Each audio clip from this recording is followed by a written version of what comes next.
Alright, good morning. Welcome back and thanks for tuning in. Okay, so, on Fox, usual Friends, same old Fox and Friends. Alright, we got NFL players protest Anthem defy Trump.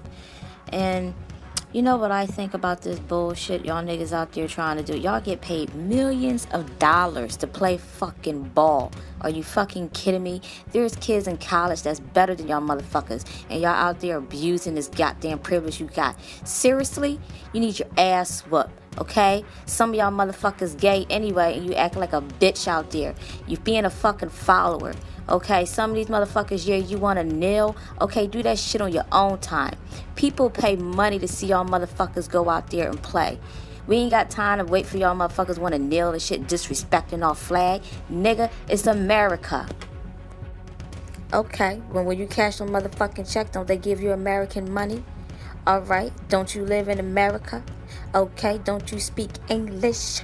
Okay, don't you go to our strip clubs and make it rain on these bitches? Okay, well, motherfucker, you need to salute that flag like everybody else. You ain't special. You get paid millions of dollars to play fucking ball. Are you seriously? Yes, I said it. I'ma say it again. It's ridiculous. Out here acting like bitches. Everybody wanna be a follower. Motherfucker, be a leader. You ain't doing shit for these goddamn communities. Meanwhile, you making a fool and a mockery of the American flag. Got other countries laughing at us. Let me tell you something. You don't want to salute our fucking flag? How about you go over there? Go to fucking London. You know what I'm saying? Go somewhere else. Try not to kneel. See what happened over there. Y'all motherfuckers acting ignorant. And then you want to blame Donald Trump. Donald Trump is our president. I swore you're supposed to respect the goddamn president. Y'all motherfuckers out here need to respect that man. Now, see, this is what's funny to me. Y'all the same niggas that was up on his motherfucking golf course and shit when that nigga wasn't president, when he wasn't even planning on running. Dig what I'm saying? Y'all motherfuckers was on his golf course. Yeah, Donald Trump. Yeah, that's my man. That's my boy. Taking pictures and shit. Then all of a sudden, soon that motherfucker come out as a Republican and he start, cleaning out the swamp. Y'all motherfuckers all of a sudden got a stick up y'all ass. Meanwhile, y'all want to hang around gay-ass Obama and fucking Michael. Yeah, I said it, Michael. That bitch ain't fucking Michelle. That motherfucker's Michael. I give it a year and watch that motherfucker come out as transgender. And then everybody, oh, man, wow. Yeah, y'all motherfuckers already know. Stop sucking their dick. As I said before, y'all NFL players, you collect American dollars when motherfuckers salute the flag. I think it's honestly distasteful and fucked up. So, y'all motherfuckers need to get y'all shit together because this is not going to be going on for long. You notice you look at TV. How about you look at TV? There is nothing really. You look in the stadiums, you don't see people as much as you used to in the stands. Yeah, so now when they show the game, all you see is like the bottom half. You know what I mean? The people that's up in the front row and shit. Y'all motherfuckers, see, y'all just gonna dig your own grave. We ain't got time for this shit. Trying to be political and we trying to watch motherfucking game and shit. You wanna kneel. This is America. You in America, aren't you? Alright, well, they just salute the motherfucking flag when they do the anthem. It doesn't take that much just to put your hand over your heart. You know what I mean? Y'all motherfuckers just ridiculous. Even if you don't believe in it, you can still just stand there and do it. You sending a bad message for these fucking kids. And y'all supposed to be role models. Man, get on your knees and you can eat. Over the last 24 hours, he has added fuel to the fierce debate in this country over race, intolerance, politics, and sports. Now he's again inserting himself into the debate over race in America. At stadiums like these, Sundays are for football, but after President Trump's comments and criticisms, today is about so much more. Stars across the sports world are speaking out about what one called the president's divisive rhetoric. The White House likes this fight. They think this is ultimately good politics for them. They think that they're on the right side of this and that somehow it'll be the left or some of these players that overstep.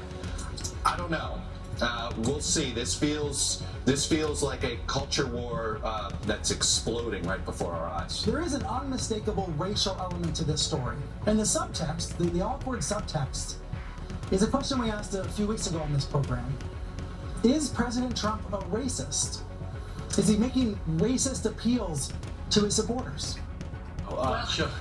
Here to answer that question. Sean Hannity's a big fan of his. Brian Stelter. Yeah, here's Sean Hannity. Hey, Sean. Hey, guys. You mean Humpty Dumpty?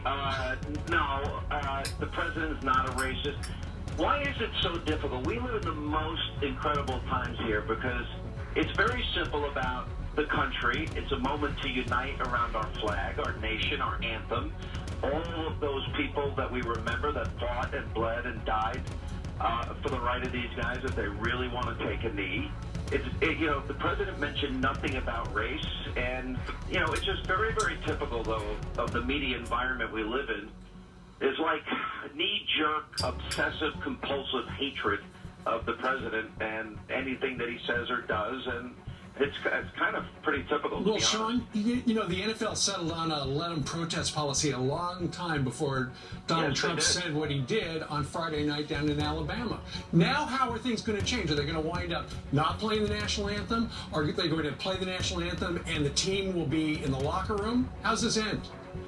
I just don't think it's really that hard here. The NFL's going to have to make a decision.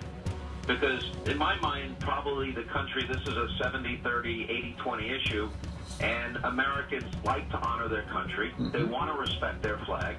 They want to be one nation under God. And I just think the NFL is going to see a further erosion in their ratings and their revenue. Right. I think players are going to see their contract numbers begin to go down, and once it starts hurting their bottom line, I think they're going to realize maybe the American people would rather see football and would rather join and honor their country first. Sean, what was your reaction? Go ahead, Brian. Okay. What was your reaction to NASCAR? They said, if any of our drivers decide to do this and take a knee, you're fired. And then you had the Pittsburgh Steelers, Alejandro Villanueva. He's an Army Ranger, former Army Ranger, did 3 tours in Afghanistan. He came out while all of his team was still in the locker room, and the coach didn't support him doing this, and we have a video of that playing right now. He came out for the national anthem with his hand over his heart because he knows he's been overseas. That was a powerful moment, and probably the most powerful moment over the weekend. I remember I met Robert Kraft. He owns the Patriots. I know how much Brian loves the Patriots. But we sat and we were talking about it, and this was after Colin Kaepernick had started all the things that he was doing.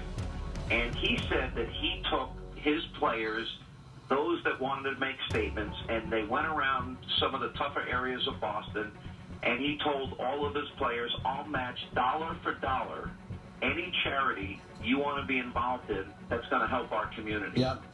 As a means of dealing with this. Now, I think he took a little bit of a different position yesterday. There's too many people that the fans of football, really, there's probably not one of them that don't know somebody that went and fought and bled and died for the country, and they fought under that flag. And that anthem means a lot to Americans. Yeah, I mean, it's just the whole way the president did it Friday, and then he's trying to further clarify. There's nothing to do with race since then, Sean. Let me ask you something. If the president says I can bring everybody together, why not be proactive? At least 8 NFL owners gave to his campaign. He's got relationships with a lot of them. Why not get the players, the Michael Bennett's of the world, the Martellus Bennett's, who were taking a knee anyway, and start meeting, have a series of meetings, a beer summit with some teeth in it, to try to move forward with this, because I think it would mean a lot if they could solve the problem rather than continue to divide them. I don't care where you are on the issue, we just don't need another issue dividing us. Don't you agree? I don't even think it's practical. The country is so divided that if I thought it could bear some fruit, I guess blessed are the peacemakers, Brian, but if I thought it could bear fruit, yeah. But on the other hand, I think that this really should be a no-brainer. And I think ultimately this is how it's going to be decided. If these players, if these teams, if they continue to go down the road, think of the average cost of the average family when they go to a baseball or a football game.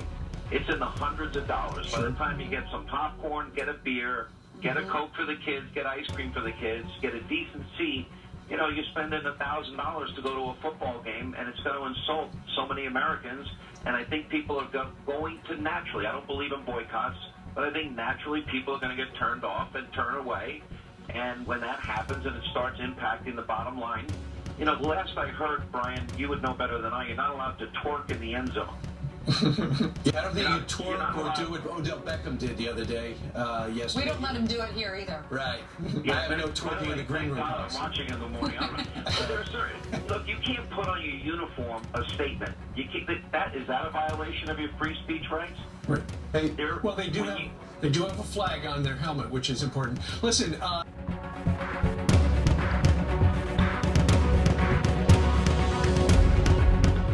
Monday morning as Anthem protests spread across professional sports, and the president refusing to sit on the sidelines over this, tweeting earlier, "The issue of kneeling has nothing to do with race. It is about respect for our country, flag, and national anthem. NFL must respect this." Here for reaction, we got a panel this morning, Fox News contributor David Webb, and former New York City Police Department Lieutenant and Army vet Dr. Darren Porcher. Good morning to both of you. Thanks for having us. Good morning, Steve. Okay, so Doctor, let's start with you. After the president on Friday night said essentially that NFL owners should fire players who don't stand, it hit the fan.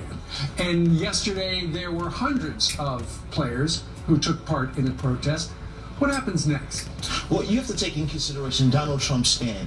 He opined on the statements in terms of these people taking a kneel for the flag. Right. I understood and I agreed with that, but we all know Donald Trump is not a wrestling type of guy.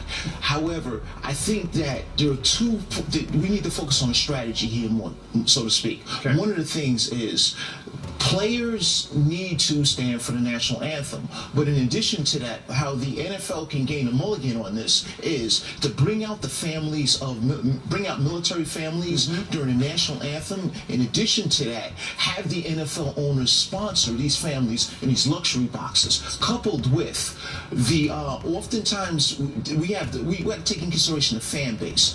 What the NFL owners should do is they should hold a series of town hall meetings with the season ticket holders and then gain what the pulse of these ticket holders is, because ultimately it's the fans that drive the NFL, and the fans clearly have stated that they want players to stand for the national anthem, and this would bolster advertisement and greater ticket sales with the NFL. David, what do you think about the doctor's idea where if you have these military families come into the stadium during the national anthem, it would be hard for a player to kneel, but you know what? I actually don't think so. By the way, I think the suggestions are great.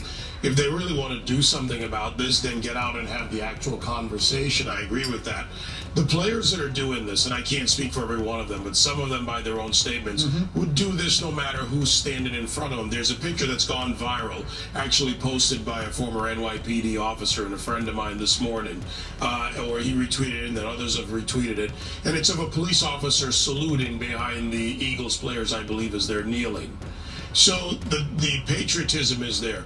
The conversation needs to happen. If it's going to happen, it's not going to happen in the hyperbolic world of people kneeling, I call it inner city elites with a lot of money who then don't go out and do anything. What have they done? What has Colin Kaepernick done since he knelt? Did he start an organization? Did he go to work? Did he go into the inner cities? Did he go into the bad neighborhoods and work with them to keep kids in school, to build better education systems, to help clean up crime in these areas? You know, it all got started with Colin Kaepernick a year ago when he knelt. But ever since then, there have been so many people kneeling. I was reading something today where it said it's been unclear why various players have been kneeling. I mean, is it because of racism in policing? Is it racism in general? Or is it solidarity with the other player? You know, it's become like the pet rock of politics. That's really what it is, where they're doing it, but now it passes on in a dangerous way socially, where 8-year-olds are kneeling and their coach isn't giving them full context. That's not right either, because these 8-year-olds don't understand why they're there on their knees. Their helmets are bigger than their shoulder pads. This is when you're at that age. You should be learning about team sports, about working together, about what we can do. You should be learning about the country. You should be learning about the context of what the anthem and the flag stand for and what they represent. Their rights are not in question. They can kneel, stand, or whatever. Absolutely. The NFL is a private organization, and they had better send a message that, you know, while at Wimbledon or at the stadium in London, they stand for God Save the Queen, where if their own logic applied, they should not stand. They kneel for the flag. Doctor, your final thoughts? I think that we as Americans, we need to respect and honor the traditions that have brought this to be the great nation that it is. We need to progressively get away from these sports emotions, and they need to focus on playing the game. If you want to practice your First Amendment rights, that's fine. We live in a great nation. However, do it on your own time, not in front of us as a national audience. Well, Donald Trump on Friday saw something he didn't like and called him out, and now we're talking about it. Guys, thank you very much. Thank you. All right. So we're going to sign off. And as we usually say on this show, love, peace, and hair grease.